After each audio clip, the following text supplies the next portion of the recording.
ცოტა ეთიურ საკითხს შევეხები და დავამთავრებ. ეს არის რაღაც ფანტასტიკური კონცენტრაცია ძალაუფლების მერიის ხელში. მთელ ქალაქს მართავს მხოლოდ მერია, სივრცით მოწყობას გულისხმობს.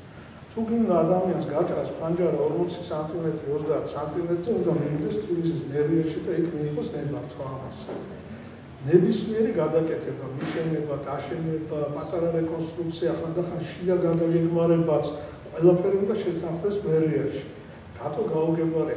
ანუ თბილისის დაყოფა რაიონებად არის ფიქტიური და უმოქმედა. სულ 4-5 რაიონია თბილისში და არავინ არ იცის ამ თბილისის მაცხოვრებლებმა სად იწყება და სად თავდება მისი რაიონი. როგორ უნდა მართოს, როგორ უნდა მიიღოს მან მონაწილეობა თვითმმართველობაში, თვითონ რაიონის საზღვრები არ იცის ადამიანი. ანუ ერთ-ერთი მთავარი პრობლემა თბილისის მართვაში არის დეცენტრალიზაცია მართვის.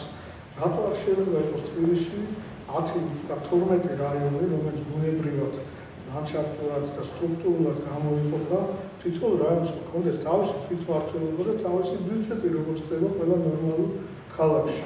როგორ შეიძლება მილიონიან ქალაქს მართლდეს ერთი ჯგუფი ადმინისტრატორების და ყველა მიდიოდეს იქ თავისი პრობლემებით და რაღაც საკითხების გადასაწყვეტად. ეს არ არის ნორმალური და ეს არ ხდება არსად. უბრალოდ მე ვფიქრობ, რომ ჩვენ ხელისუფლებას არ უნდა გაუხოს ადგილობრივ თვითმმართველობას ძალაუფლება. ალბათ შეიძლება იმის გამო, რომ ეშინია რომ დაიწყება ნექტამიობა ძალიან სერიოზულადად. მერიაში ეს არ ხდება თითქოს. არ ვიცი, რატო ქრობენ ესე ხდება ყველაფერი, მე მგონი საერთოდ. ყოველ შემთხვევაში, რაც ეხება თვითმმართველობის საკითხებს, ქალაქის მართვა დეცენტრალიზაციის გარშე შეუძლებელია. ადამიანები, მოქალაქეები უნდა ღებულობდნენ მონაწილეობას ქალაქის მართვაში თავისი წარმომადგენლობითი ორგანოების მეშვეობით. იმ დეპუტატის მეშვეობით, რომელიც მე ავირჩიე საკრებულოში და რომელიც იცავს ჩემ ინტერესებს. მე არ გამიგია საკრებულოში რამე სერიოზული დისკუსიები რომ ყოფილიყო ქალაქის არქიტექტურის განვითარებაზე. რაიმე დიდ პროექტებზე, ისეთ პროექტებზე, რომელსაც აქვს რეზონანსი, რომელიც ყველას აწუხებს. იყო მე არ ვიცი, მაგრამ დისკუსია ახალ გზაზე, რომელიც ვერის ხეობაში გაიარა, ან ესტაკადებზე, რომელიც ბერთა მოედანზე გაკეთდა, ან იგივე ისტორიულ ნაწილში რაღაც სარეკონსტრუქციო სამუშაოებზე. ეს დისკუსიები იქ უნდა ხდებოდეს. თუ ეს ხდება რაიონში, ეს უფრო საგნობრივია, უფრო ახლოა მოსახლეობასთან და უფრო მიღწევადია. მით უმეტეს თითოეულ რაიონს უნდა ჰქონდეს თავისი ფინანსირება, ბიუჯეტი, რომ უვაროს გზებს, ქუჩებს, საინჟინრო ინფრასტრუქტურას, ფასადებს და ასე შემდეგ. და ეს არ იყოს მერის პირადი, თქვათ, ჩათვლის საგანი, პოპულისტური, რომ მე მივედი და გავხსენი სპორტული მოედანი რომელიღაც რაიონში.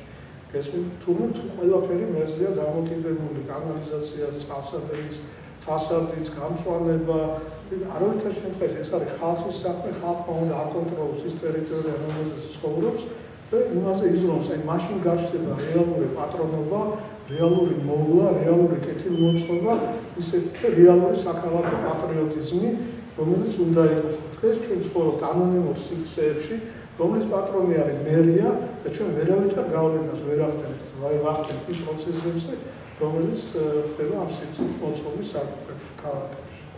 აი მე-18 საუკუნეში ერეკლეს დროს მაგალითად ჩვენ მქონდა ქალაქის მართვის მარეგულირებელი დოკუმენტი, რომელსაც ქალაქური განწესება ერქვა. და ამ ქალაქურ განწესებაში დეტალურად ეწერა, სად რა და როგორი უნდა შედგება. სიმართლე გითხრათ, ეს არ იყო მხოლოდ ისეთი დოკუმენტი, რომელიც ქაღალდზე იყო, ანუ მისი ადმინისტრირება ხდებოდა და ამის ძალიან კარგი მაგალითია ის, ისეთ საჯარო მოხელეს იმ პერიოდისას, როგორც იყო სოლომონ მიონიძე, როდესაც მან საკუთარი აივანი გვერდზე მეზობლის ტერიტორიაზე გადმოწია, ასე ვთქვათ. აი ამ ქალაქური განწესების დოკუმენტის საფუძველზე ეს აივანი მას მოახსნებდეს, ანუ გაუკეთეს დემონტაჟი დღევანდელი ტერმინი რო ვთქვათ. შემდეგ როდესაც მეფის რუსეთი შემოდის, მას შემოაკასებდეს მარეგულირებელი სისტემა, იყო ეს მასოუსეული გეგმები და იყო სხვა დოკუმენტები, რომლებიც ასევე ძალიან ახსოვლების თვალსაზრისით ძალიან სამაგალითო იყო.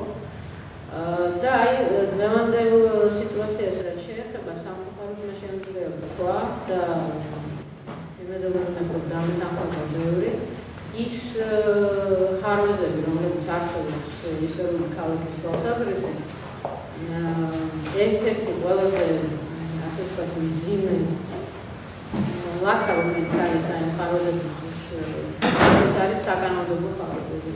აი ეს კანონი კულტურული მემკვიდრეობის შესახებ, რომელიც დღეს არსებობს, მე ვფიქრობ, რომ ეს არის ყველაზე ცუდი კანონი, რომელიც კი არსებობდა საერთოდ აი ამ წლების განმავლობაში. იმიტომ რომ ეს კანონი ჩვენ თავაზობს დაცვის ასიმეტრიულ სისტემას საქართველოს ტერიტორიაზე. ანუ ერთი და იგივე ძეგლების დაცვა თბილისის ტერიტორიაზე ხდება სხვანაირად და დანარჩენ საქართველოს დანარჩენ ტერიტორიაზე ხდება. და იმის მაგივრად რომ თქვა თბილისის ტერიტორიაზე და აქ საუბარია თბილისის ისტორიულ ნაწილზე, ეს დაცვის სისტემა უფრო მკაცრი იყოს, პირიქით აქ უფრო ასე ვთქვათ დიდი მანიპულირების საშუალება ეძლევა არაკეთილსინდისიერ შინაომრებს.